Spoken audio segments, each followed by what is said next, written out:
things that's kind of important is to know how to solve equations with exponents. So the big idea oftentimes is to get the bases the same and see what happens. So I'm just going to write that down. Let's get the bases equal, then solve. Let me show you what that means in the first example. Notice how I have a 16 here and a 4 here. That's really no good. But if I could take that 16 and write it as something else where I have 4 as the base, then that would be very helpful. And I know that 16 is the same as 4 squared. So I write 16 as 4 squared. So this 16 that was on the base is now going to be called 4 squared. And on the other side of the equation, I still have my 4, but I know that it has an exponent that I don't see, which is a 1. So there's a 1 up here, even though I don't see it. And what I want to do is I want to rewrite this equation, because now I see one of my rules occurring. I see a power to a power. What happens when you have a power to a power with the exponents? You multiply them. So now you have 4 to the 2x equals 4 to the 1 power. And I know that if my two bases, which are both 4's, are the same, then I also know that my exponents have to be the same. So what I know is that 2x has to be equal to 1. Which means that when I solve it, x is 1/2, and that's my answer. In this next one, I see a 9 and I see a 27. I don't really know how I can make the 27 a 9 or the 9 the 27 other than like multiplying by something, but we're dealing with exponents. So what I'm going to do instead is I'm going to change that 9 into a 3 squared, because 9 is really 3 squared. Don't forget about the x for the exponent. So this 9 is really the 3 squared. On the other side, 27 is really like 9 times 3, or 3 times 3 times 3, which is 3 cubed. So on the bottom here, I see 3 cubed. So this 27 is the same as 3 cubed.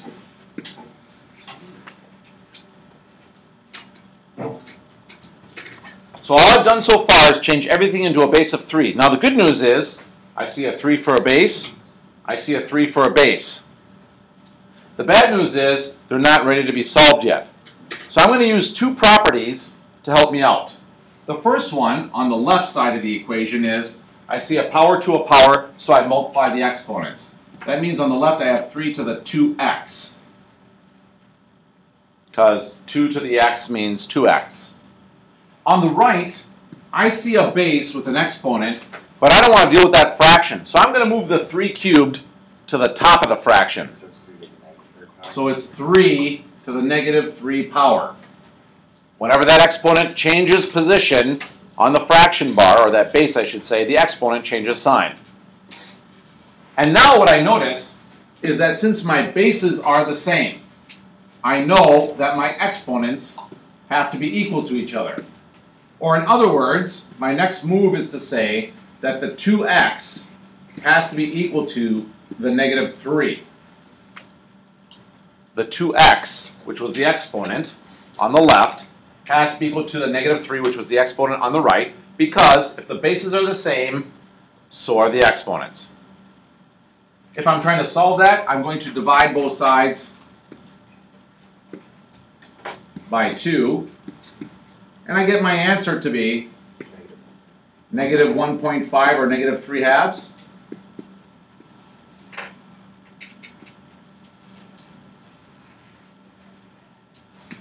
Number 3. I notice that I see a 5 and a 2 in the right-hand side, but I see an 8 and a 125 on the other side. That's kind of confusing. So what I'm going to do is I'm going to change the left-hand side. So looking inside, I know that 8 is the same thing as 2 to the third power. And underneath, 125 is the same as 5 quarters, a buck 25. Or in other words, 5 to the third power.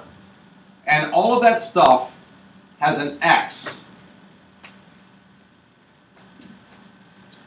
And looking at the fraction on the right, I see a 5 and a 2, so that's good. So I'm going to leave it like that for right now. I'm going to put the 5 and the 2 there. And that's to the 3/4 power. And what I don't like about this is two things. The first thing I don't like is that there's too much stuff going on between the top and the bottom, and there's an outside thing as well. So I would like to have just a fraction on the inside and not that extra power stuff on the inside. So what I'm going to do is I'm going to rewrite this using the power rule. And instead I'm going to have 2/5 to the, and notice how both the exponents are the same, 3. That means that they both go to the x as the same number. You don't double it or triple it or anything like that. So that means that your exponent is 3x, because they both had the power of 3, and that 3 is getting multiplied by the x. And then on the right side, instead of writing that as a 5/2, I'm going to flip it, because I see that that now matches up with the fraction that's on the left. But if I flip the fraction inside, what happened to the exponent? Got to change the sign. So instead of being 3/4, it's now -3/4. And again, the reason I'm doing all this is I notice now that I made the bases the same, which means that the exponents have to be the same. That's kind of the whole point.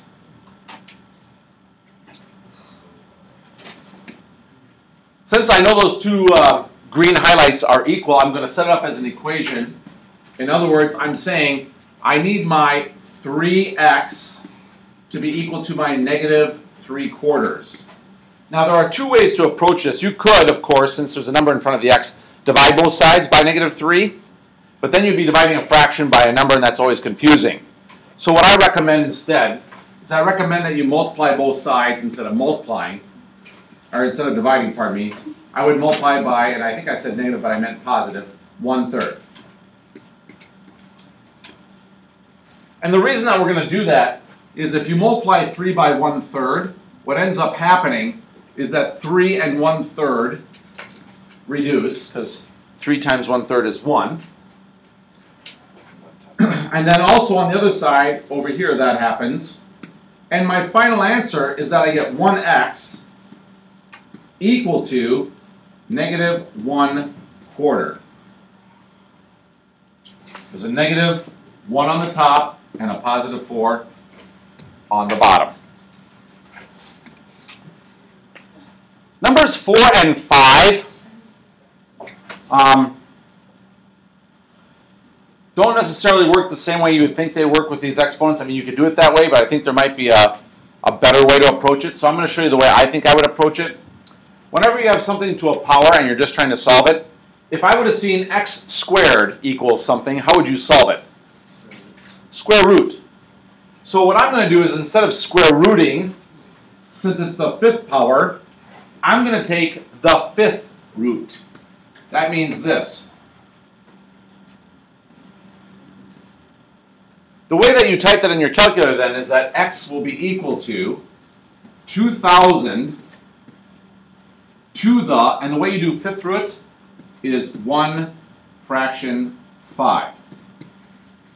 That's the 5th root.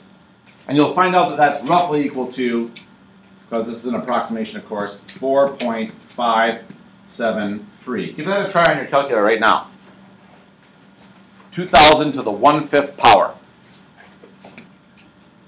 So normally if we're square rooting, you would see plus or minus, but when it's an odd exponent, there are no plus or minuses. It's only for even roots, like x squared, x4, x6, that kind of thing.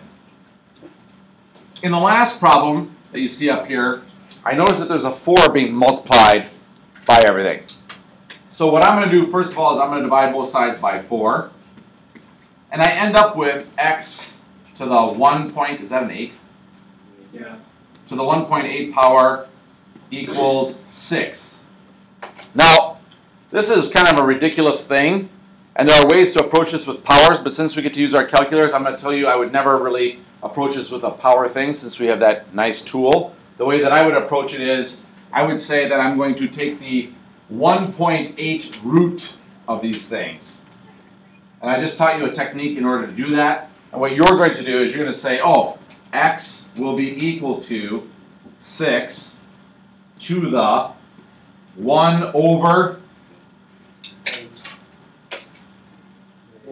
1.8, because that was the root. Check it out, it should be 2.706. Somebody check that, because I have the answers in front of me. Oh. Yeah.